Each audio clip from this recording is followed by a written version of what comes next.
Hey, Professor, could you tell me about the cell cycle? Sure. The cell cycle consists of interphase and the mitotic phase. Interphase is the first and longest part, with 3 subphases. In G1, the cell grows. In S, it duplicates its chromosomes. And in G2, it makes some final preparation for cell division. The mitotic phase consists of mitosis and cytokinesis. What if a cell didn't divide? Excellent question. If a cell didn't go through the mitotic phase, asexual reproduction, growth and development, and tissue renewal or repair all wouldn't be possible. This is exactly why mitosis is so important. So without mitosis, our injuries wouldn't heal and a child wouldn't grow into an adult? Exactly. You're getting the hang of this. Wait, so the nucleus just divides in half, then the cytoplasm splits and voila? Not quite, if only it were that simple. Actually, there are multiple phases of mitosis. In prophase, the chromatin begins to condense into chromosomes, the nuclear membrane is degraded, and the nucleoli disappear. Also, by the end of prophase, the mitotic spindle begins to appear, the chromosomes begin their journey to the center of the cell, and the centrioles are positioned at opposite poles. In metaphase, the mitotic spindle forms, and the chromosomes are positioned on the metaphase plate. The chromosomes are each made up of 2 sister chromatids. In anaphase, the centromeres of each chromosome separate as the microtubules attached to the centromere shorten in length and cause the chromosomes to move to opposite poles. As soon as the centromeres separate, each chromatid has its own centromere and is now A chromosome. a chromosome, right. Lastly, in telophase, 2 daughter nuclei begin to form in the cell. By the end of telophase, the nuclei are ready for interphase of the next cell cycle. In animal cells, a ring of membrane, or cleavage furrow, pinches the cell in 2, and in plant cells, a cell plate divides the daughter cells. Okay, now it's your turn to answer questions. Okay, I think I'm ready. If a cell starts with 46 chromosomes, like a somatic human cell, how many chromosomes will each of the daughter cells have? 23. Oh, no, wait, 46. 46, because it contains 2 sets of chromosomes, 1 from each parent. What is that called? Diploid or haploid? Diploid. Right.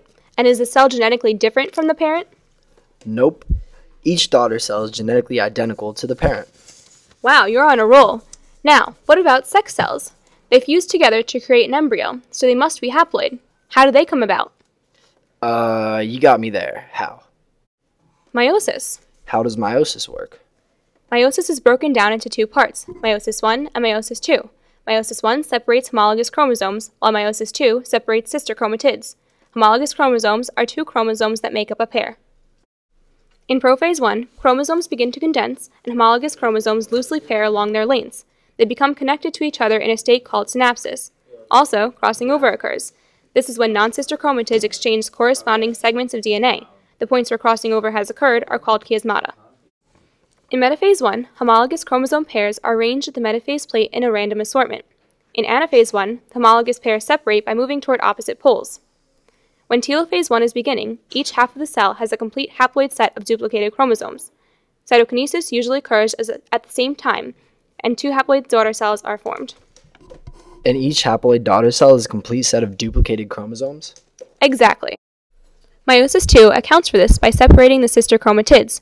This is how meiosis 1 and 2 are different from each other. The stages of meiosis 2 are very similar to the stages of mitosis. So at the end of anaphase 2, each sister chromatid is now a chromosome? Correct. So how many daughter cells are produced as the result of one meiotic division? Well, the 2 haploid cells from meiosis 1 each split into 2 haploid cells during meiosis 2. So that would make 4 haploid cells? You got it. So if a parent cell has 46 chromosomes, If a parent cell has 46 chromosomes, each of the 4 haploid daughter cells would have 23 chromosomes, each genetically different from the parent cell. This is important because it introduces genetic variability in offspring. Otherwise, natural selection wouldn't occur, and offspring would not be able to adapt to a changing environment. wow, who's the teacher here, you or me? Very good. So can you summarize the difference between mitosis and meiosis? Well, in mitosis, there are 2 daughter cells produced, each diploid and each genetically identical to the parent cell. This is important for growth, repair, and asexual reproduction. In meiosis, genetic variability is introduced. There are 4 daughter cells produced, each haploid with half the number of chromosomes as the parent cell, and each genetically different from the parent cell. Genetic variation occurs because of the crossing over in prophase 1 and the random assortment of the homologous pairs along the metaphase plate in metaphase 1. Meiosis is important for producing gametes that can fuse to become new organisms and because it allows for genetic variation among these new organisms. Fantastic! Thanks for teaching me. Now I know all about the cell cycle.